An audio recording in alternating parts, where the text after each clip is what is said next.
Igen er DCU på farten. Igen tester vi 2 campingvogne i en duel. Denne gang drejer det sig om Cabby og Cabe, 2 svenske helårsvogne. Det er Stefan Rosendahl og Henning Klibo fra DCU, som gennemfører testen.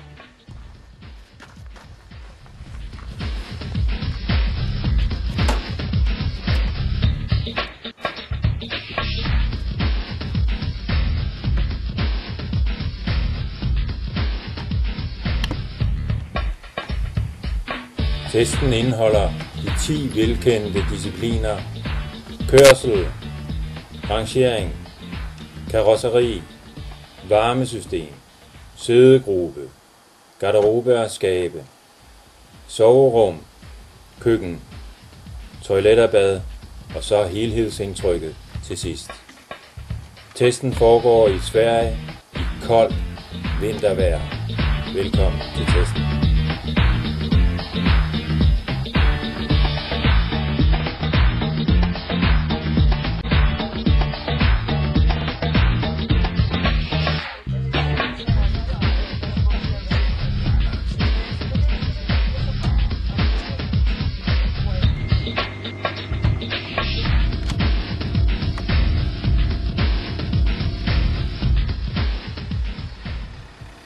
Læs om den spændende duel i det næste nummer af Camping Fritid. Det udkommer medio marts 2007. Du kan læse om duellen og mange andre spændende artikler. Glæd dig til det udkommer.